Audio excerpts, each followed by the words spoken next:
Affaire Amira Bouraoui, Macron impliqué.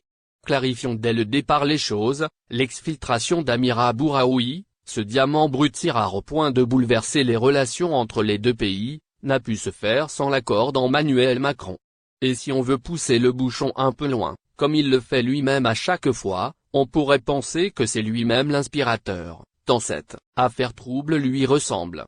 Certains vont être choqués, en quoi le président français est trouble, oui, trouble, opaque et même aussi changeant qu'un caméléon. Lisons ce que pense de lui, son ancien mentor, François Hollande. Le moins que je puisse dire c'est que la cohérence n'est pas sa matrice principale. Au début de son mandat, il a été flatteusement comparé à Bonaparte premier consul. Mais, il fut vite aussi flottant que l'autre était impérial, changeant d'opinion au gré des événements, sautant d'une conviction à l'autre comme une grenouille sur des nénuphars. Pour rester dans l'évocation du futur empereur, je suis tenté de parodier Victor Hugo parlant de consulat. Ce règne avait 2 mois, déjà caméléon perçait sous Bonaparte. Caméléon. Retenons ce mot. Il était si caméléon, que, avec Hollande celui-ci ne l'avait pas vu venir. Voici la méthode de Macron, il chouchoute et câline le président Hollande, le serre contre son cœur, le pétrit comme du bon pain, lui caresse le dos, le gratte même et soudain il lui plante un couteau entre les omoplates, là où ça fait mal, si bien que le pauvre Hollande est mis KO. Des termes comme code d'honneur debout. L'homme qui le caressait du regard a soudain les yeux d'un tueur, un regard dur où il n'y a ni pitié, ni remords. Comment appelle-t-on cela? Traîtrise. Pour vous c'est un geste déshonorant. Pour Macron c'est du marketing, c'est du clash qui n'est autre que la technique du choc et de la rupture, selon la com. Vous parlez d'honneur, pour lui, c'est une valeur de plouc, de grand-mère, ou pour parler comme Zweig, du monde, d'hier. Des termes comme code de l'honneur, éthique, morale sont étrangers à son vocabulaire. Seule la vérité du moment, sa vérité, lui importe. Et qu'est-ce la vérité, selon Bachelard, sinon la première forme du mensonge? Cette phrase est culte pour Macron qui en a même fait une ligne de conduite où tout se mêle ou tout s'en mêle, ou tout s'entremêle jusqu'à l'explosion ou la disruption pour utiliser un autre concept comme à la mode. Pour vous séduire, il sort toute sa panoplie, yeux de biche, voix de velours et amoureux, étreinte, caresse, bisous, et si vous cédez à son ardeur vous êtes cuit, l'homme n'a ni cœur, ni affect. Il vous trahit en toute bonne foi, la sienne, évidemment, qui n'a aucune relation avec la foi, la vraie, celle qui soulève des montagnes. Il n'a ni amour, ni haine, pour personne. Il s'aime assez et ça lui suffit. Il s'aime tellement qu'il ne voit personne d'autre que lui-même, n'entend personne d'autre que sa voix qui lui dit « Tu es le plus beau, le plus intelligent, les autres sont laids et bêtes. N'en fais qu'à ta tête si bien faite Manu. » Il faut s'habituer à ces arlequinades, il n'est pas méchant, pire, il est fluctuant, déconcertant, toujours avec la même bonne foi. C'est un personnage gigogne, tout comme les poupées russes. On croit le connaître et hop, il sort une autre facette totalement déroutante si bien qu'on se dit, mais ce n'est pas possible qu'un président soit comme ça, justement il est comme ça, et c'est un président réélu encore pour 5 ans. C'est dire qu'il faut s'habituer à ces arlequinades et dans ce domaine personne ne peut le suivre. Un artiste, un vrai de vrai. Ce portrait fait, on comprend mieux la barbouzerie qu'il a faite à l'Algérie. Posons l'équation.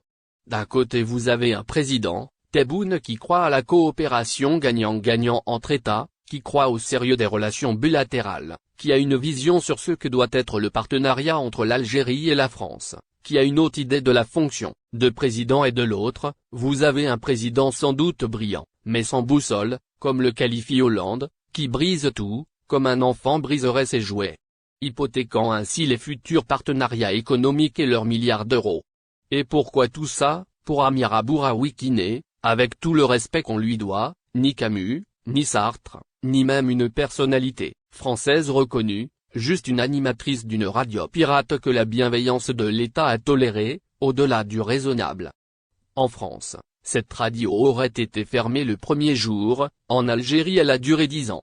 Macron aurait dû remercier l'État algérien pour sa patience et sa tolérance, mais non, il use et abuse de sa patience. Mais la patience a des limites. Et ces limites sont clairement définies par le respect de l'État et de son peuple. 1,5 million de martyrs ne sont pas morts pour rien. Ils sont morts pour le NIF et pour la liberté. Ce n'est donc pas Macron à la dégaine de danseur de tango, sûr qu'il prendra ça pour un compliment, qui va piétiner ses valeurs même si lui n'en a pas. Ou si peu. Il lui reste à faire un geste en direction de ceux qu'il a trahis. Ce ne serait pas trop difficile pour lui. Il en a l'habitude. Il ne trahit que pour mieux se réconcilier. Comme il l'a fait il y a quelque temps après avoir remis en cause l'Algérie et son histoire. Lisons encore Hollande du grand écart. Non, pour Macron c'est du grand article. Lisons encore Hollande qui le connaît mieux que personne. Il n'est pas dans le en même temps, il est dans la succession des temps ou dans l'humeur du temps. Il change selon la couleur du ciel et adopte les mots qui conviennent au public qu'il rencontre. Il ne dévie pas de sa route, puisqu'elle n'est jamais tracée.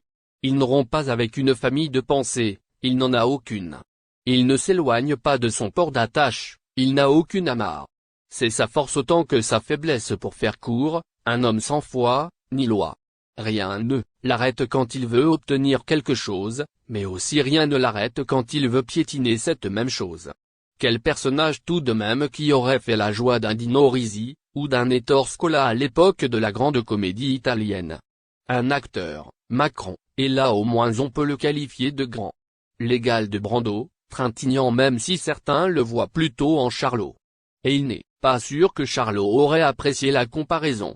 Lui au moins faisait rire et les spectateurs en avaient pour leur argent quand l'autre gaspille le temps de ceux qui assistent à son numéro de funambule de la politique. Macron, du vent la rime est faible, mais vrai. Alors allons, Macron c'est du vent qui ne fait même pas bouger un cheveu à ce affaire Amira Bouraoui, nouvelle crise Paris-Alger, la France réagit. Amira Bouraoui, l'opposante et militante qui a été condamnée, en 2020 en Algérie pour atteinte à l'islam dans des publications sur les réseaux sociaux, et atteinte à la personne du président de République.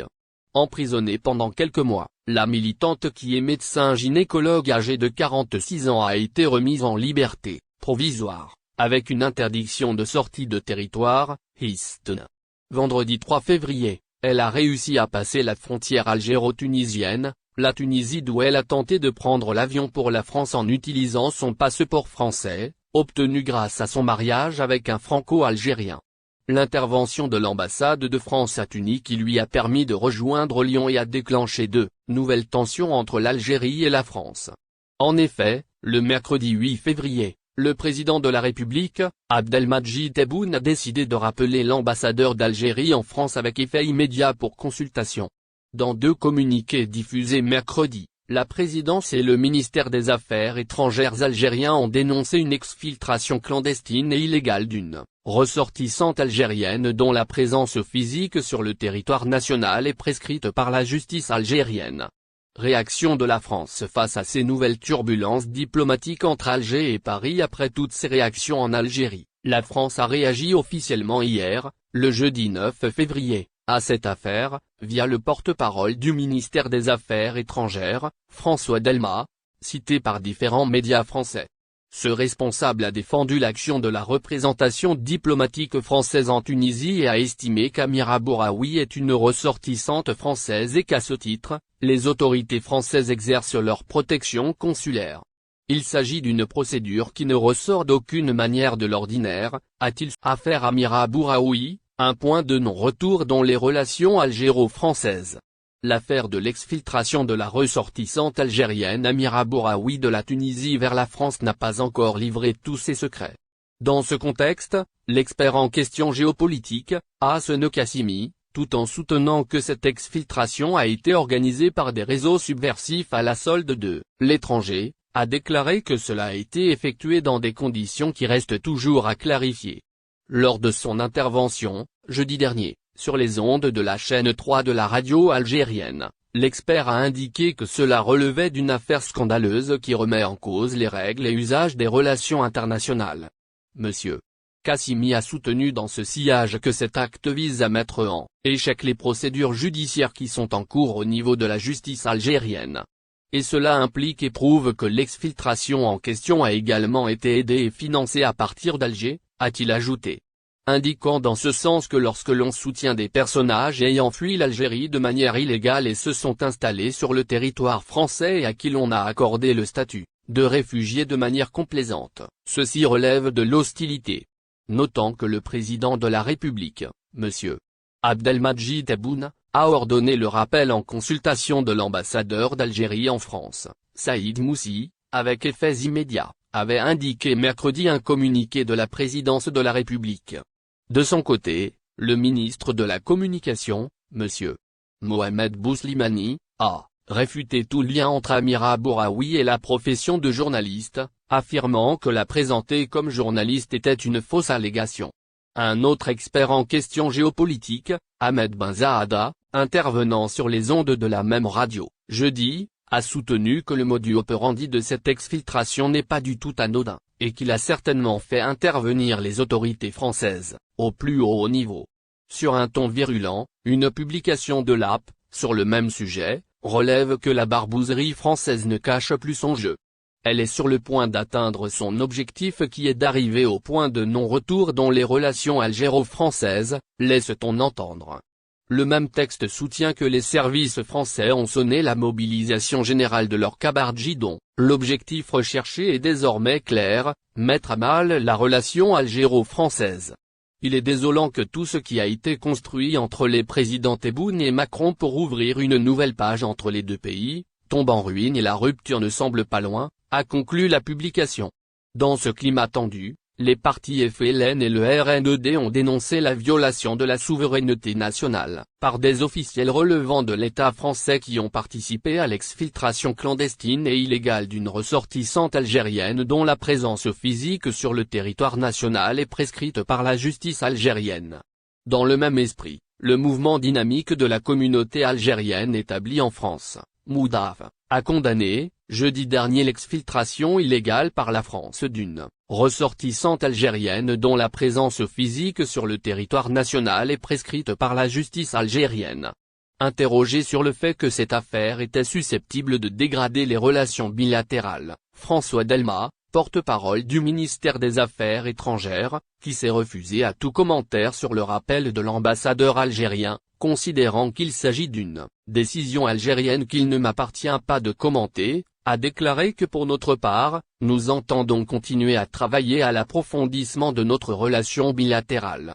Monsieur François Delmas s'est également abstenu de tout commentaire sur cette situation individuelle et sur la possibilité que cette affaire remette en question la visite du président Tebboune programmée pour le mois de mai, mais a tenu à rappeler qu'Amira Bouraoui était une ressortissante française et qu'à ce titre, les autorités françaises exercent leur protection consulaire. Il s'agit d'une procédure qui ne ressort d'aucune manière de l'ordinaire, a-t-il estimé. Les relations entre les deux pays étaient, jusque-là, marquées par une entente presque parfaite, notamment après la visite du président français, Emmanuel Macron, à Alger en août dernier, suivie par des déplacements à Alger de plusieurs ministres français, ainsi qu'une récente visite à Paris du général-major Saïd Changria, chef. N'oubliez pas abonnez-vous à notre chaîne Olive News et activez les notifications pour recevoir nos publications en temps réel.